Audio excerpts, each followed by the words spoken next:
बिस्मिल्लाहिर्रहमानिर्रहीम। अस्सलाम वालेकुम स्टूडेंट्स।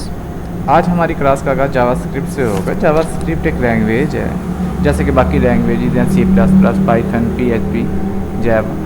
तो इससे पहले हम इसको जावा के नाम से जानते थे। जावा ओल्ड लैंग्वेज है और उस वक़्त ये एक मशहूर लैंग्वेज थी जब हमारे पास एक लाइव स्क्रिप्ट के नाम से एक नई लैंग्वेज क्रिएट हुई। ठीक है, तो लाइव स्क्रिप्ट जो है इसका मकसद ये था कि हमने उसको उसमें मोशन क्रिएट करने के लिए हम यूज़ करते हैं। जैसे कि इसको हमने लाइव स्क्रिप्ट के नाम से कि उसमें एक जान जो है वो क्रिएट करता है हमारी वेबसाइट के अंदर। तो इस नाम को फिर बाद में जावा के नाम से कन्वर्ट करके जावा स्क्रिप्ट का नाम दे दिया गया। तो इसको हमने यंगर ब्रदर ऑफ जावा के नाम से पहचान में आया। ये किसी भी लैंग्वेज को समझने के लिए हमें उस लैंग्वेज के फंडामेंटल्स को सीखना पड़ता है।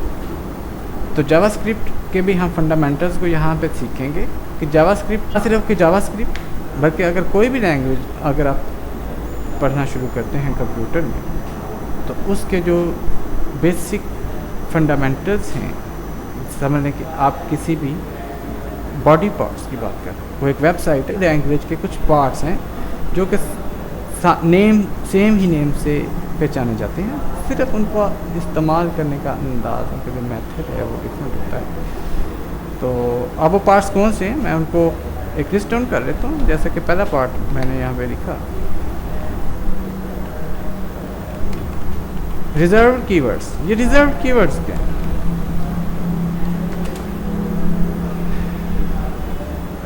Each language has some standard words used to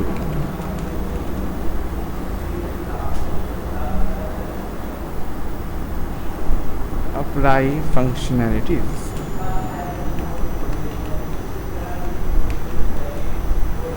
इन्हें हम रिजर्व कीवर्ड्स कहते हैं कि आप किसी भी लैंग्वेज की बात करें, अगर उसमें कुछ ऐसे मखसूस कीवर्ड्स का इस्तेमाल किया जाता है जिनकी मदद से हम उस लैंग्वेज के अंदर फंक्शंस परफॉर्म करते हैं। ठीक है, जैसा कि जावास्क्रिप्ट में अलर्ट, ठीक है, इसी तरह प्रॉम्प्ट,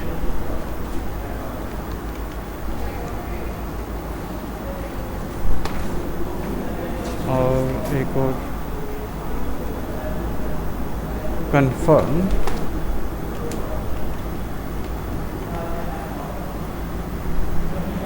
ये कुछ फंक्शंस के नेम हैं, मैं इनको एंड पे पेरेंथेसिस दे रहा हूँ ताकि ये फंक्शन की एक पहचान के तौर पे हम इनको टाइप करते हैं।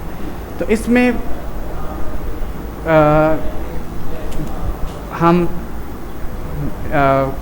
कुछ वेरिएबल्स क्रिएट करते हैं, कॉन्स्टेंट्स क्रिएट करते हैं, और जो उन वेरिएबल्स और कॉन्स्टेंट्स को क्रिएट करने के लिए रिजर्व कीवर्ड्स यूज़ करते हैं। उनमें लेट है, ठीक है, लेट और वेर, ये दो कीवर्ड्स जिससे हम वेरिएबल क्रिएट करते हैं जावास्क्रिप्ट में। और अगर कॉन्स्टेंट्स की बात करें तो द कॉन्स्ट रिजर्व कीवर्ड्स जिसकी मदद से हम जावास्क्रिप्ट में तो ये टोटल 63 कीवर्ड्स। अगर मैं आपको इनकी लिस्ट शो करवा दूँ, total number of reserve keywords in JavaScript language are 63।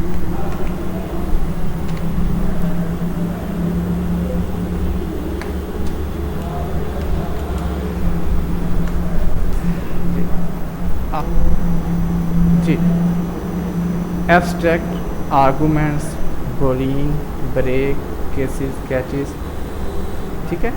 इसको ग्रुपिंग में है कि reserve words edit in ECMAScript, जो कि जावास्क्रिप्ट का लेटेस्ट वर्जन है, उसमें कुछ मज़ीद 8 कीवर्ड्स ऐड किए गए हैं, जिसमें अवेट्स है, क्लास है, इसी में लेट कीवर्ड जो अभी मैंने आपको एग्जांपल दी है, और रिमूव रिजर्व वर्ड्स जो कि लेटेस्ट लैंग्वेज जावास्क्रिप्ट में है। कुछ कीवर्ड्स जो पहले ओल्ड लैंग्वेज के अंदर यूज़ किए जाते थे उनको हमने रिमूव किया, यहाँ पे रिमूव हो गए, और इसी तरह कुछ अदर रिजर्व वर्ड्स भी इसके अंदर हैं। तो ये टोटल 63 जो है वो एक स्टैंडर्ड कीवर्ड्स हैं जो कि जावास्क्रिप्ट के नाम से हम पहचानते हैं। इसके अलावा जावास्क्रिप्ट फंडामेंटल्स में हमारे पास क्या आता है, रिजर्व कीवर्ड्स के एक दूसरी चीज़ देखते हैं, सुनते हैं और हम उसको बनाते हैं, वो हैं वेरिएबल्स।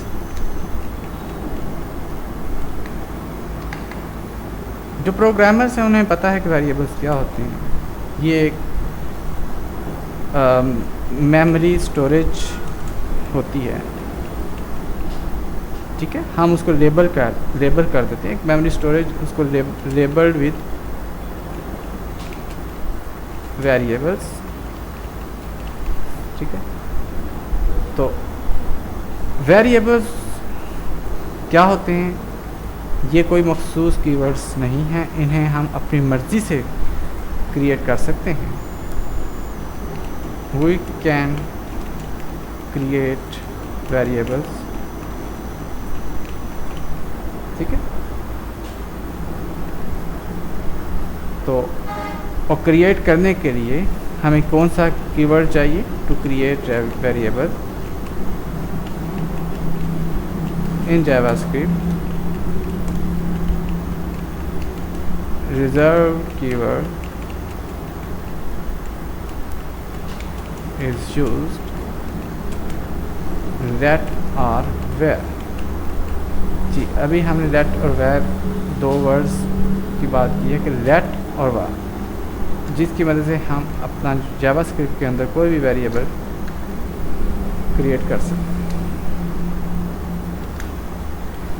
जी, नेक्स्ट हमारा है जी कॉन्स्ट। ये भी लाइक वेरिएबल्स ही होते हैं, कॉन्स्टेंट्स इन्हें हम कहते हैं। ये भी लाइक वेरिएबल्स काम करते हैं, लेकिन वेरिएबल्स डायनामिक होते हैं। Constants like variables save static values, difficult codes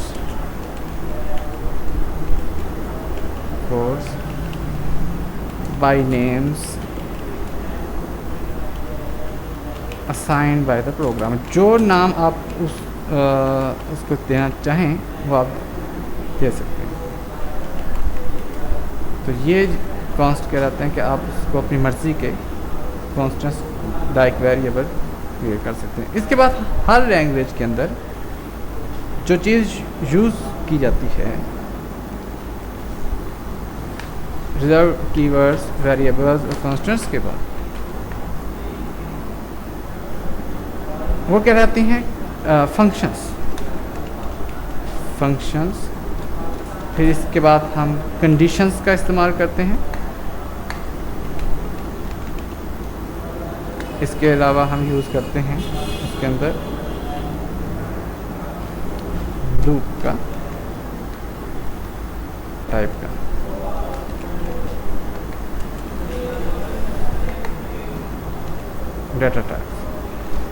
data types हम अपने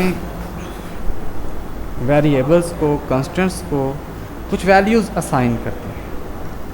अब वो वैल्यूज़ की कितनी टाइप्स हैं और वो वैल्यूज़ क्या कहलाती हैं, उन वैल्यूज़ को हम लैंग्वेज में डाटा कहते हैं। और डाटा कितनी टाइप्स का है, तो ये हर लैंग्वेज की अपनी सेम ही टाइप्स, डाटा टाइप्स होती हैं। कुछ में कुछ ज़्यादा होती हैं, कुछ में कुछ कम होती हैं। तो लेकिन ये है कि तमाम लैंग्वेजेस में जो वैल्यूज़ को जो हम कॉन्स्टेंट्स के अंदर या वेरिएबल्स के अंदर रीड करते हैं, राइट करते हैं, ठीक है, डाटा की शक्ल में, तो उस डाटा को कैटेगराइजली हम डाटा टाइप्स के अंदर जो है देखते हैं। तो आप यहाँ से आप जावास्क्रिप्ट फंडामेंटल्स के अंदर इंशाअल्लाह हम ये तमाम चीज़ें सीखेंगे जो कि basics of the each language होती हैं। तो अब से हम अपनी क्लास का स्टार्ट करते हैं और किसी भी लैंग्वेज को कोडिंग करने के लिए हमें एक एडिटर की ज़रूरत होती है, जो कि हम यहाँ पे एक लिस्ट बना देते हैं टूल्स की, कि हमें कौन से टूल्स रिक्वायर्ड हैं। कोई भी लैंग्वेज सीखनी है तो उसके लिए ज़ाहिर है हमें कंपाइलर की ज़रूरत पेश आ सकती है, टूल्स की ज़रूरत पेश आती है।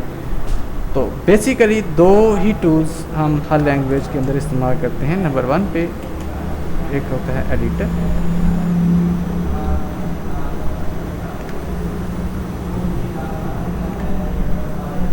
इसका साइज हम कहते हैं एडिटर।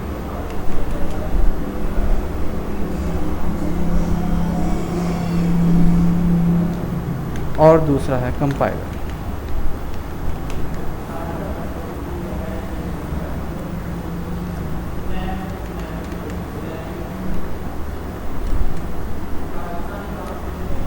एडिटर्स जिसके अंदर हम कोडिंग करते हैं, जैसा कि इसमें कुछ एग्जांपल्स के तौर पर मैं बता देता हूँ आपको। नोटपैड का नाम आपने अक्सर सुना है, ठीक है। और अगर आपने HTML और CSS सीखी है तो आप जो कोडिंग के लिए जो यूज़ करते हैं एडिटर, हम जावास्क्रिप्ट के लिए भी वही कोड एडिटर यूज़ करेंगे, जिसे हम IDE भी कहते हैं, IDE, ठीक है। विजुअल कोड या सबलाइन टेक्स्ट 3 है।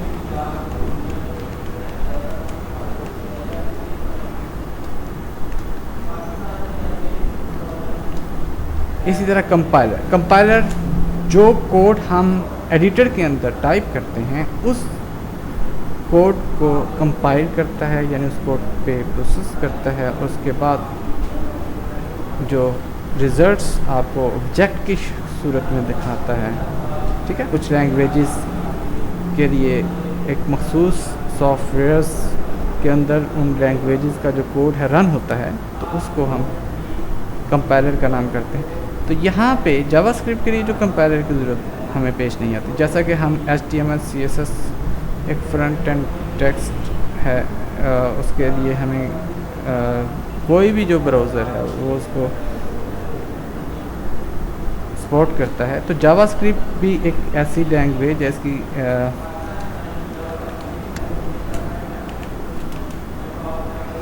We can browse JavaScript in any browser. तो हमें जो रिजल्ट्स हैं, जो ऑब्जेक्ट्स हैं, जो वो आप किसी भी ब्राउज़र के अंदर अपनी लैंग्वेज जावास्क्रिप्ट के हवाले से देख सकते हैं। तो हम यहाँ पे विजुअल कोड का इस्तेमाल करेंगे और मैं अभी विजुअल कोड आपके सामने ओपन कर रहा हूँ।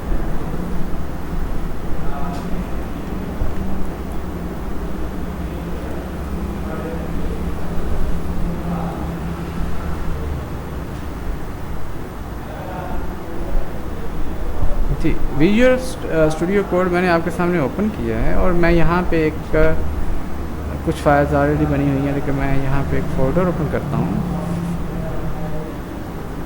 कोई भी अपने आप फोल्डर बना लें डेस्कटॉप पर जावास्क्रिप्ट के नाम से, ठीक है। जब उसको आपने सेलेक्ट कर लेना है, उसके अंदर जितनी भी फाइल्स होंगी वो आपको शो हो जाएंगी। या आप एक नया फोल्डर क्रिएट कर लें, यहीं पे ही आपके पास ऑप्शंस अवेलेबल है।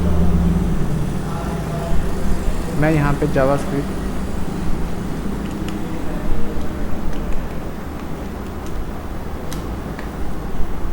Day 1 के नाम से एक फोल्डर बना रहा हूँ।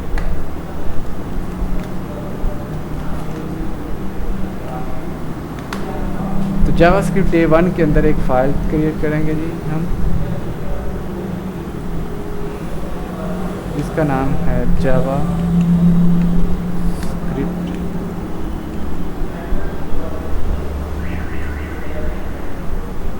फाइल 1।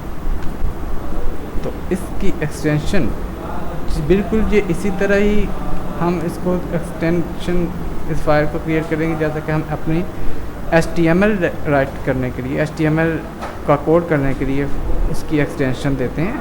आखिर में .html जो है, हमने उस फाइल का जो नेम है उसके बाद हमने उसकी एक्सटेंशन जो है वो रखी।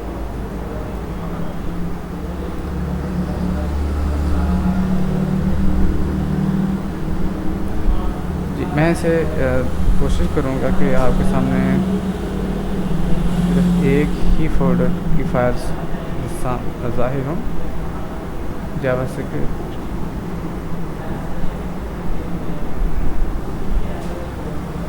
तो मैं इसे यहाँ से ही स्टार्ट करता हूँ जी।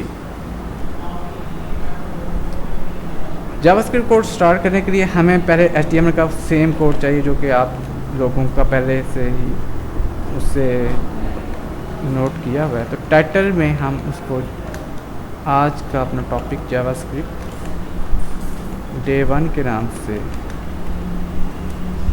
सेट कर देते हैं।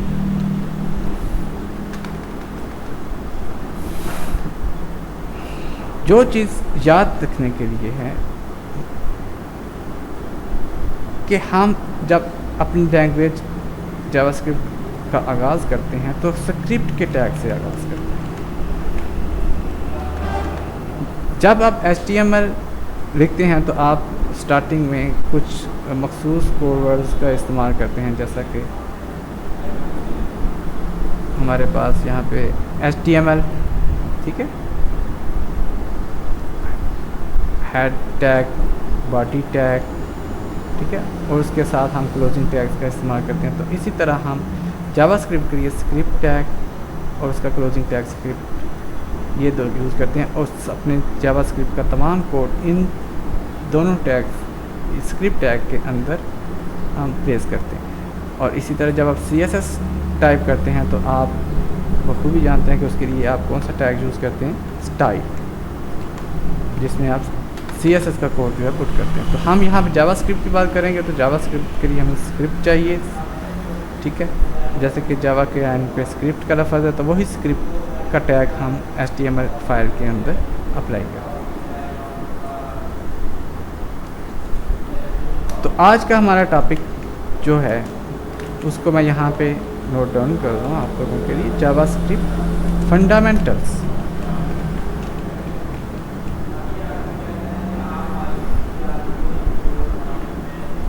कमेंट्स के बारे में तो आपने सुना होगा। कमेंट्स क्या होते हैं?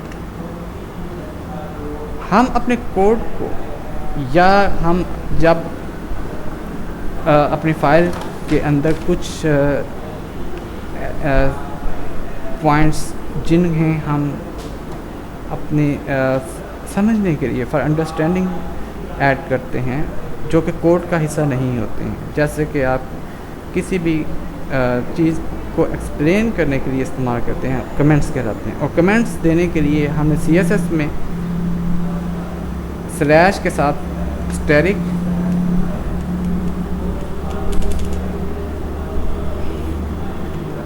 This is a JavaScript file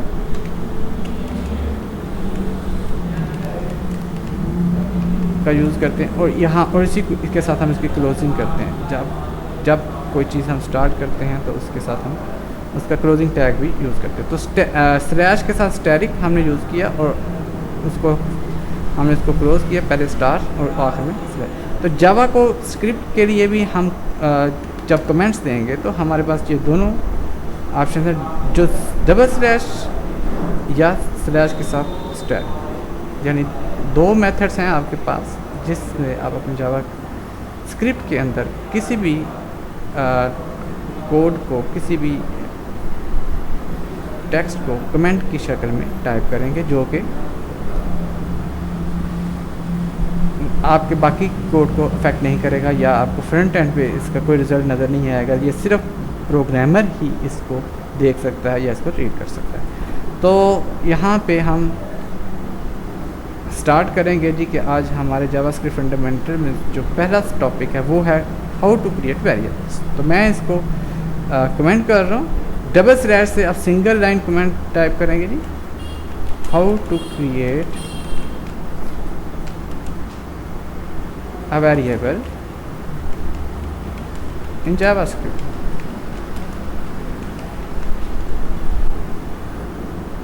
single line comment का फ़ायदा ये है कि हमें इसके लिए क्लोजिंग टैग की ज़रूरत पेश नहीं आती। अगर आप स्लैश के साथ स्टेरिक अप्लाई करेंगे तो उसके नीचे जितना भी कोड टाइप होगा वो सारे का सारा आपका कमेंट्स की शक्ल में कन्वर्ट हो जाएगा। मिसाल के तौर पर मैं यहाँ पे स्टार्ट करता हूँ, मैंने लफ्ज़ टाइप किया लेट, तो आप देखेंगे कि लेट जो है ये कमेंट से बाहर है, क्योंकि इसका कलर भी आपको डिफरेंट में नज़र आ रहा है। और अगर मैं ऐसे कमेंट करूँ, सिंगल लाइन कमेंट के लिए मैं डबल स्लैश का यूज़ करूँगा तो आप इसको ग्रीन व्यू आपके सामने होगा। और अगर मैं ये कमेंट ख़त्म करता हूँ तो ये उसी तरीके से एक्टिव कोड दिखाई देगा। तो लेट के शुरू में हमारे पास जो अगर मैं ये स्टैटिक का साइन लगा देता हूँ और यहाँ से स्टैटिक का क्लोजिंग साइन हटा देता हूँ, तो आप देखेंगे कि लेट जो है, यानी जहाँ से हमारा स्टैटिक स्लैश के साथ स्टैटिक शुरू हुआ, उसके नीचे आने वाला जितना भी कोड है वो सभी का सभी कमेंट्स में कन्वर्ट हो जाएगा। और इसको फाइनली हम इसको क्लोज़ करने के लिए हम क्लोजिंग टैग का यूज़ करेंगे। तो इसके बाद जो अब हम टाइप करेंगे तो वो हमारा एक्टिव कोड होगा, जो कि फ्रंट एंड पे आपको दिखाई देगा। तो यूज़ ऑफ लेट हम क्या करेंगे, जब हम किसी भी वेरिएबल को क्रिएट करेंगे तो हम लेट का इस्तेमाल करेंगे। तो लेट क्या है? लेट एक कीवर्ड है, एक रिजर्व कीवर्ड जिसकी अभी हमने पहले बात की है। मखसूस वर्ड हर लैंग्वेजेस के अंदर कुछ मखसूस वर्ड्स होते हैं। Each language has some standard words use to apply functions, ठीक है।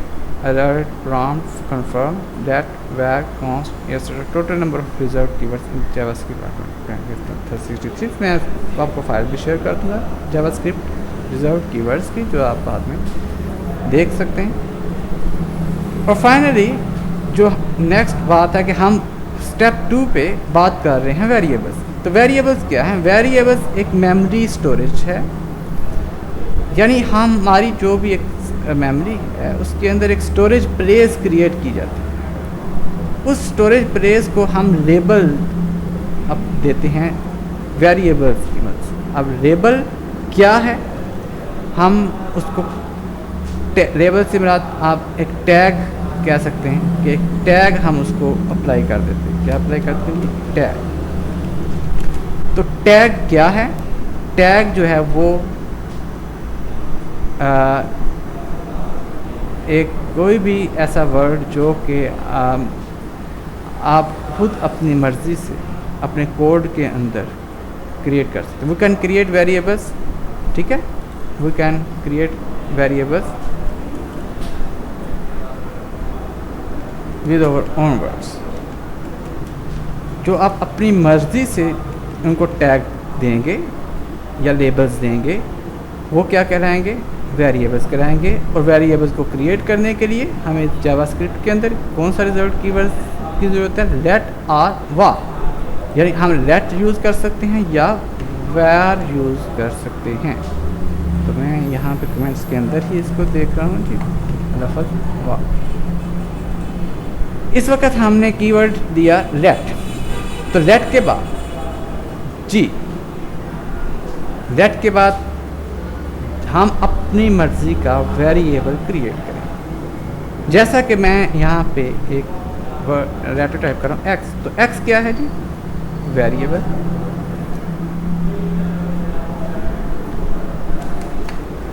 इसी तरह वार।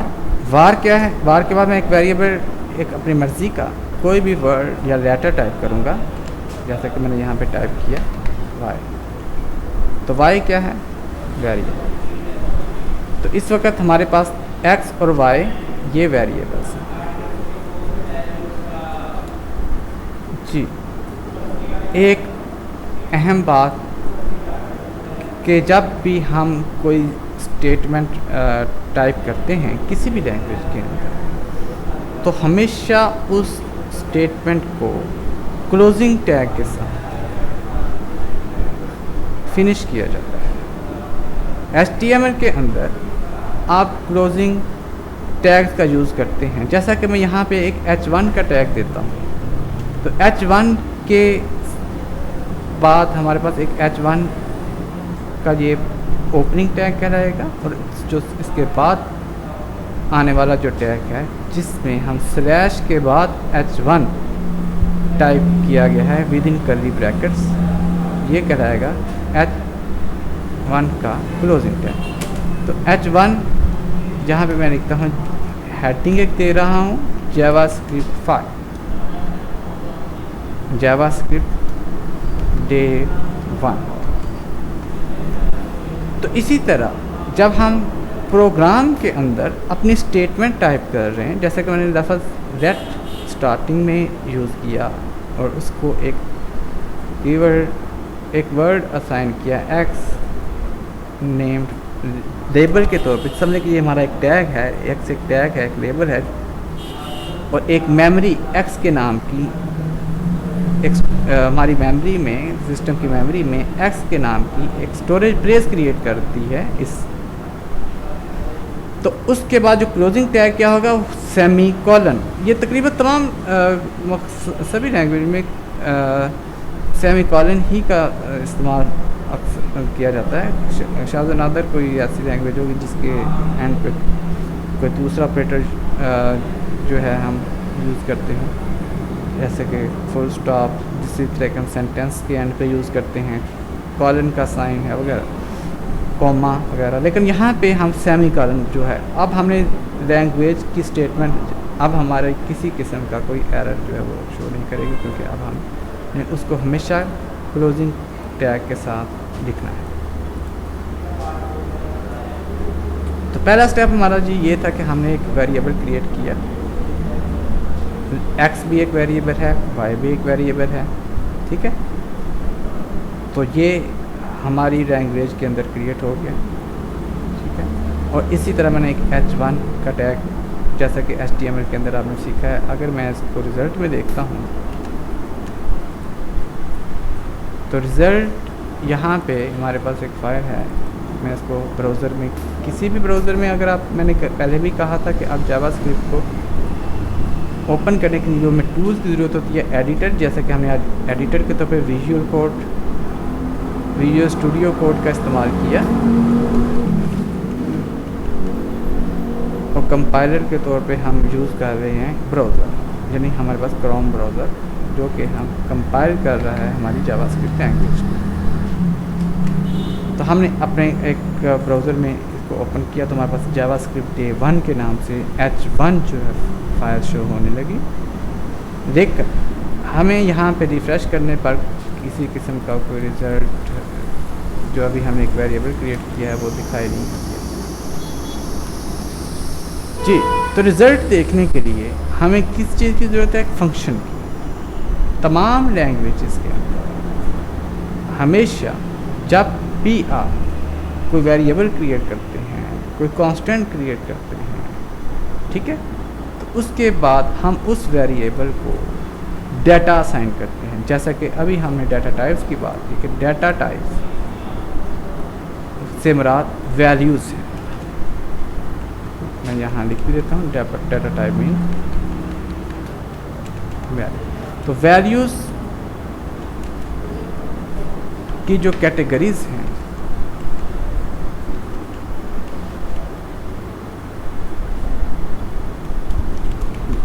वो हमें डिफरेंट वैल्यूज़ की जो कैटेगरीज हैं, वो हमने वैल्यूज़ को मुख्तलिफ कैटेगरीज के अंदर डिवाइड करते हैं। तो वो क्या कहते हैं, डाटा टाइप।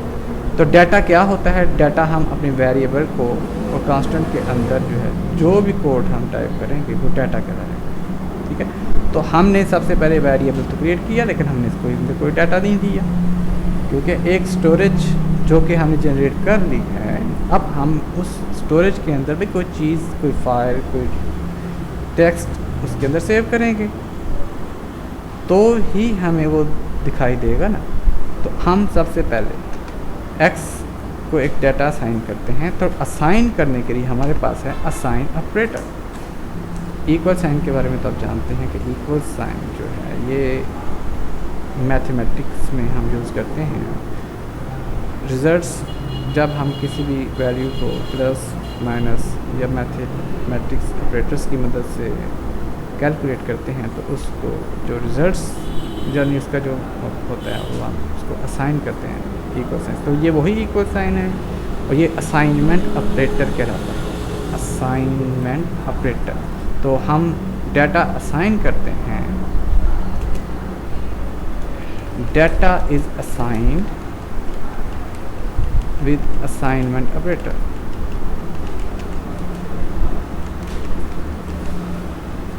जिसे मैं इक्वल साइन का नाम देता हूँ जी। तो x को हम एक वैल्यू असाइन कर रहे हैं 2, ठीक है, और इसी तरह हम इस स्टेटमेंट को क्लोज किया। y को हम एक वैल्यू असाइन कर रहे हैं 3 और हमने इस स्टेटमेंट को क्लोज किया। तो यहाँ तक हमारे पास 2 स्टेप्स मुकम्मल हो चुके हैं। हमने एक वेरिएबल क्रिएट किया और उसको वैल्यू असाइन की। इसके बाद हम एक फंक्शन यूज़ करेंगे अलर्ट। अब ये फंक्शन से क्या मतलब, फंक्शंस क्या होते हैं जी।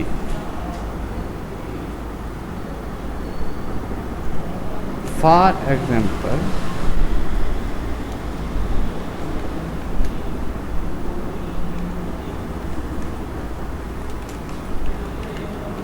लेट, फंक्शन की एक पहचान है, वो ये है कि हर फंक्शन के जहाँ पे उस फंक्शन का नेम ख़त्म होता है उसके एंड पे पैरेंथेसिस जो है वो डाली जाती है। पैरेंथेसिस मैं यहाँ लिख भी देता हूँ, पैरेंथेसिस स्पेलिंग आप देख लें।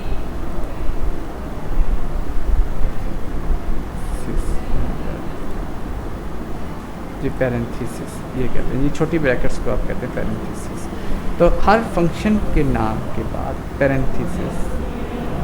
तो फंक्शंस 2 टाइप्स के होते हैं,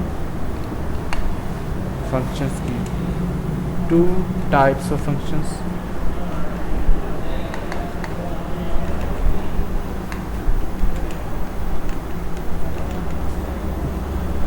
टाइप्स ऑफ फंक्शंस कौन से हैं? एक वो फंक्शंस होते हैं जो कि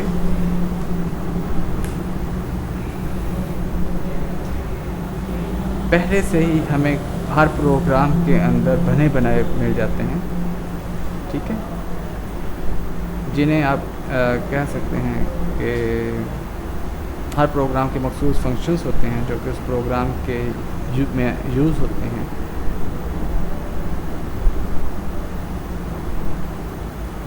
आप उसे लाइब्रेरी फंक्शंस कह सकते हैं, लाइब्रेरी फंक्शन, और दूसरे कस्टम फंक्शंस जो कि हम खुद क्रिएट करते हैं, custom functions.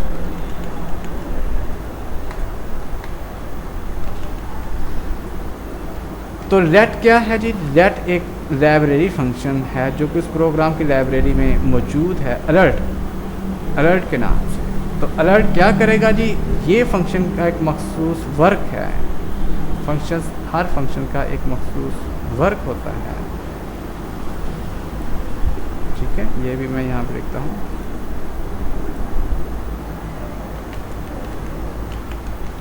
Functions perform a specific task. तो इसका टास्क क्या है लेट का?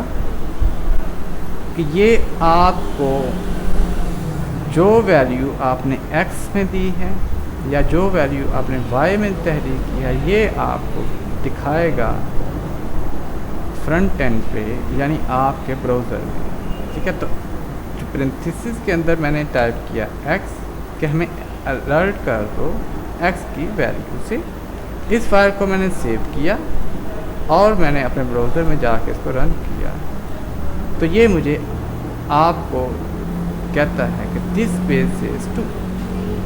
ओके के बटन पर क्लिक किया, उसके बाद हमारा H1 हेडिंग शो किया, इसको फिर रिफ्रेश किया तो फिर वही रिज़ल्ट आपके सामने है कि हमारे पास रिज़ल्ट। अगर आपके लिए विंडो मुझे थोड़ी सी बढ़ा देता हूँ जी 2।